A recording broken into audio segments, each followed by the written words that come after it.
Senate passes for second reading electric vehicle transition bill. Fire outbreaks across the country.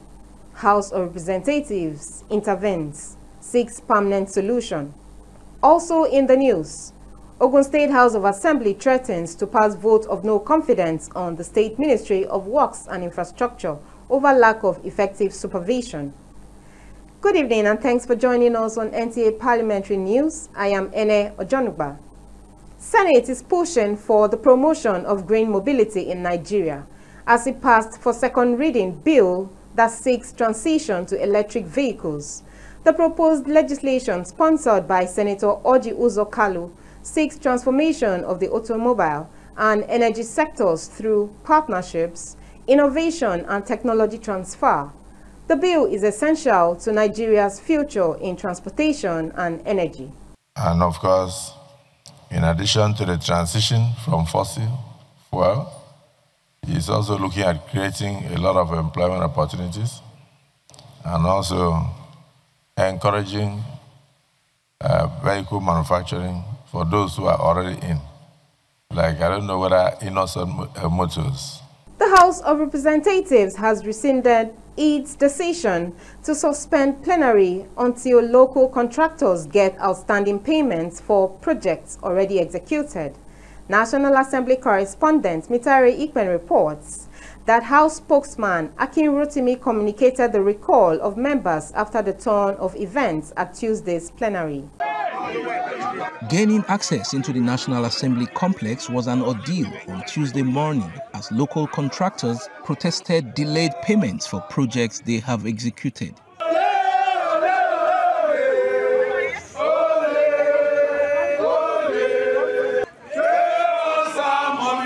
The issue had lingered for months, forcing the House leadership in September to interface between the contractors and the Ministry of Finance, while payments reportedly commenced after presidential directives. However, the dust is yet to settle, as the local contractors have vowed to pitch tent in the National Assembly until they are paid. This prompted an urgent motion by the House Minority Leader on the floor, which was further amended and adopted unanimously by a voice vote. Consequently, the House is urged to resolve that the Minister of Finance, Minister of Budget and Economic Planning, and the Accountant General of the country be given 7 days to make the aforesaid payments of all outstanding bills to local contractors for 2024 and implement the 2025 budget. Sitting of plenary should adjourn for 1 week. After 1 week, when we hear from the side of the executives about this issue of non-payment and implementation of 2024-2025 budget, then we will continue sitting, Mr. Speaker. The contractors promised that during this 1 week they will continue to demonstrate, make this place inconducive for us and inaccessible for us. So we won't be fighting with them at the gate to come in. So it's sensible for us to keep away and give the government, the executive, the opportunity to do the needful. I agree very much with the motion and I second it. However, contrary to its resolution on the floor, House spokesman Akin Rotimi has issued a statement announcing that the House of Representatives will reconvene for plenary on Wednesday, the 5th of November 2025 to rescind its decision to suspend plenary. The House spokesman attributed the sudden turn of events to positive developments arising from engagements and interventions across various levels of government concerning issues that informed the earlier adjournment. Also during plenary, the House rejected a motion to investigate alleged illegal allocation of federal government land at the Lagos International Trade Fair Complex. From the National Assembly, Mitare Ikpen, NTA News. The call for state police gained huge attention during the zonal public hearings convened by the National Assembly across the country, as Nigerians demand better security structure and especially one that will be closer to home. Many believe that allowing states to have their own police will help tackle crimes faster, improve local intelligence, and make officers more accountable to the communities they serve. They argue that the current centralized system is overstretched and unable to respond effectively to local dynamics.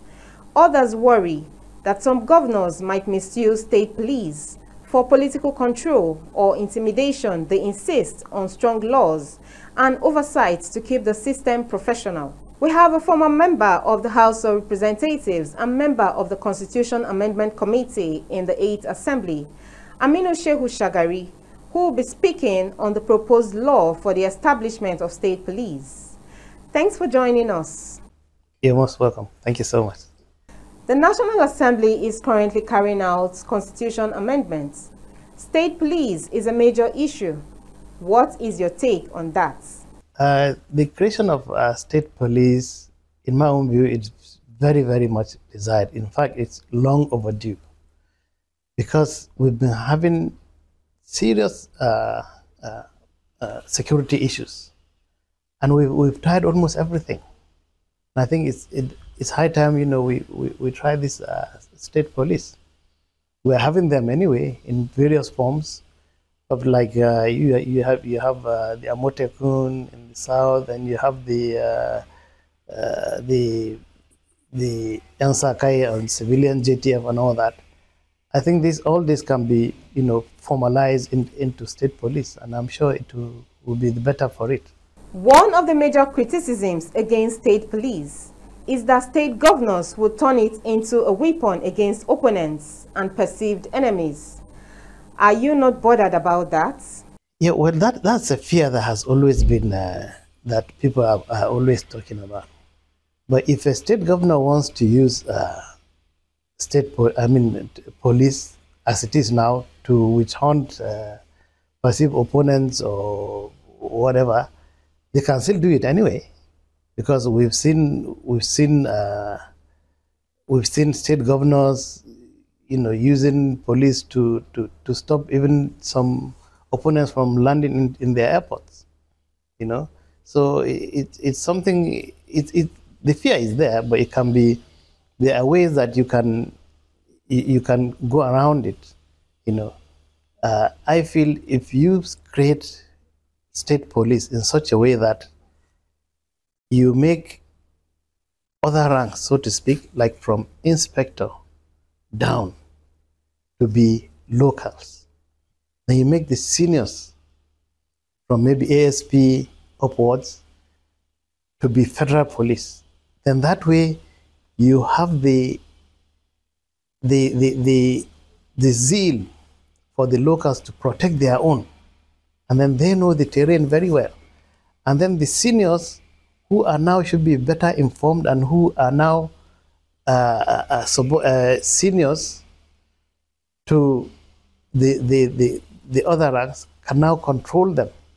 And then in that way, you have the seniors being controlled by the federal, and then the juniors being controlled by the seniors who now have the courage or impetus to protect their community, and they know the community very well. Funding is another issue that has raised concerns.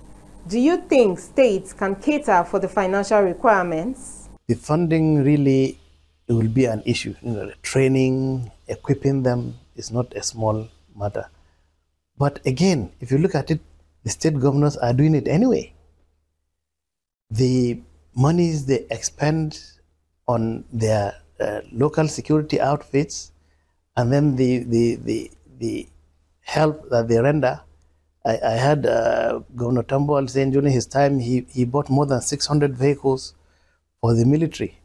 You know, so all this expenditure can now be channeled towards having your own state police, and then you're mopping up, you know, the people that are jobless and causing problems on the street.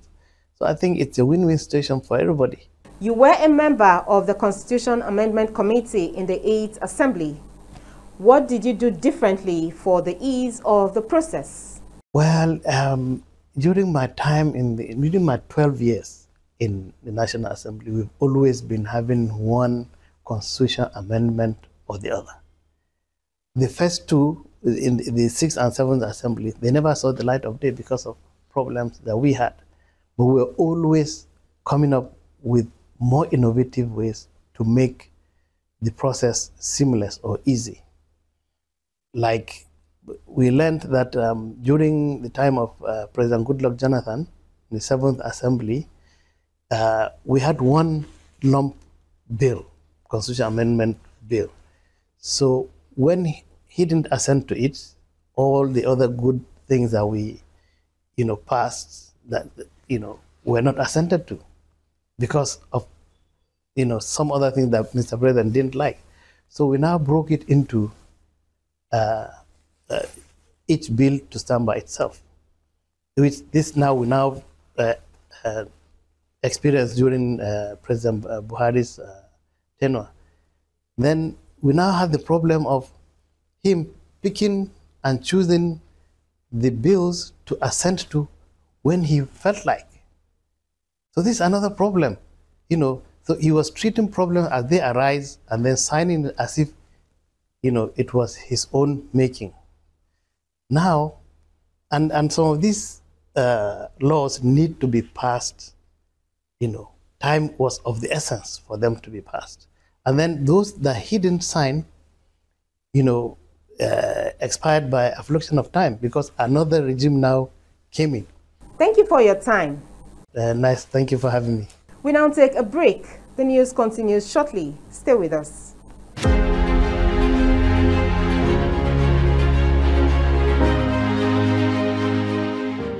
Some moments never fade. Some debates still echo. And some decisions continue to shape our future. Stay back in time with us as we revisit the redefining plenary sections of Nigeria's National Assembly. From intensive debates to landmark legislations, from voices of yesterday to lessons for today, we bring history alive. This is from the archives, where the past speaks to the present, and history guides the future. We write history, revisit the debates. From the archives, only on NTA Parliament. Watch us on DSTV channel, Go TV channel, Star Times channel, and free to air.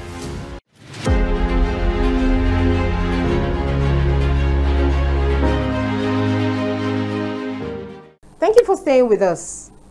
To avert recurrence, the House of Representatives is investigating causes of fire outbreaks that claimed lives and property in Lagos and parts of the country. Chairman of the House of Representatives Committee on Safety Standard and Regulation, David Idris Zakaria, led an investigative hearing with the Controller General of the Federal Fire Service, Olumode Samuel Adeyemi, in attendance. National Assembly correspondent Isa Mohammed reports. The House of Representatives is worried with the rate at which many parts of the country are experiencing fire outbreaks. The recent inferno in Lagos and other states prompted the need to investigate both remote and immediate causes of the outbreaks to guard against reoccurrence. I will ask you to present to this House if you have your record of the incident that happened recently in Lagos State, the fire incident, that particular one. We want your record to present to this House. If you don't have it, you tell us. Controller General of the Federal Fire Service, Olumode Samuel Adeyemi, attributes most of the causes to negligence, calling on the public to pass information in good time to the agency for prompt response to save lives and property. Well, with the reports we had, the fire started at the basement, and it started on the lithium battery, the battery they are using for the solar. And then we thank God for the intervention of Federal Fire Service, because our men were able to confine the fire to the basement. The CG Fire Service advised Nigerians to adhere to safety measures such as switching off appliances, avoid holding inflammable substances, bush burning, and provision of fire extinguishers for safety. Other issues raised during the engagement include discipline, collaboration, and supply of modern equipment at state offices to achieve results. From the National Assembly, Isa Muhammad, NTA News. Akwa Ibom State House of Assembly has urged the state government to commence the establishment and operation of a state central revenue account before 2026 fiscal year. This will serve as a central treasury repository for all state revenue. This followed a motion by the leader of the House, Otobong Bob. Nsikak Okon reports. Presenting the motion, member representing Surubium State Constituency and leader of the House, Otobong Bob, says establishment of the Central Revenue Account will integrate all MDAs and local government areas to ensure all payments due to the state governments are collected electronically and automatically remitted to the state Central Revenue Account. Ensure payment platform be made to integrate real-time reconciliation, automated receipting, QR code-enabled payment references and dashboard reporting, align the Office of the Governor, Office of the Accountant General, Auditor General, and each NTA to monitor revenue flow, detect anomalies, and track performance seamlessly. An interagency oversight and implementation committee is set up within 1 month, comprising representatives from the Akwa Ibom State House of Assembly, Ministry of Finance, Ministry of Science and Digital Economy, Ministry of Justice, the Akwa Ibom State Internal Revenue Service, and the Accountant General's Office to oversee the creation of the Akwa Ibom State Central Revenue Account. Some lawmakers also speak on the benefit of the Central Revenue Accounts to the state government. I want to bring to the notice of this House also that the Chairman Internal Revenue Service, alongside the Commissioner Digital Economy, and some key stakeholders are currently working on this, because this is very important. They are working on the Treasury single account. But as the General Committee on Finance and Appropriations, in the course of our appraisals, discover that some monies are generated, and before you know it, they say it's been transferred to the internal revenue and all that. And some of these monies generated cannot even be accounted for. Mr. Speaker, because 11 years after federal government had passed it to law, Akwa Ibom State, you are now that Akwa Ibom State is, everyone knows, is soon. Is a cultural, we will soon get the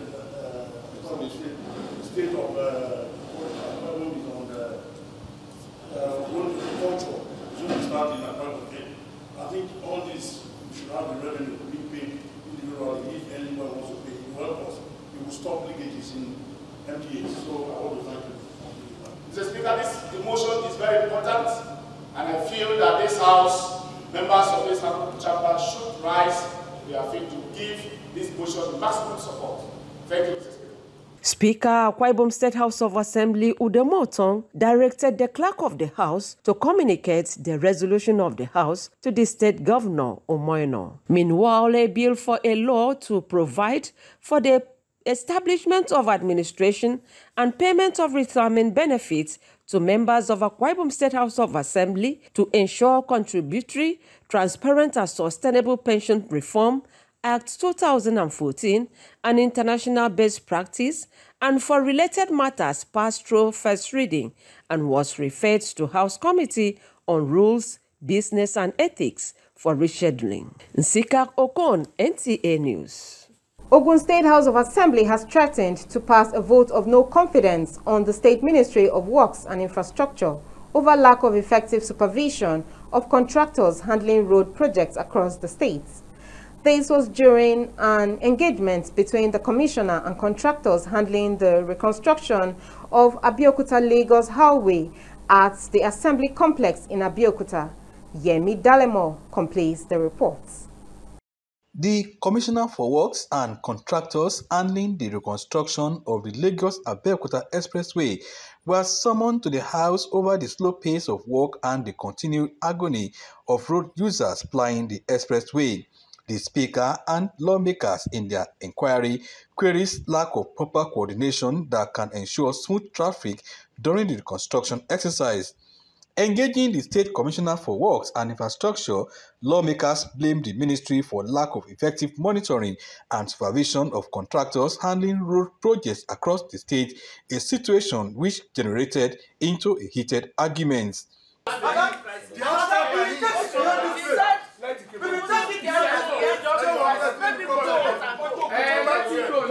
It means that that place too is below the sea level. It has to be raised and maybe given proper reinforcement.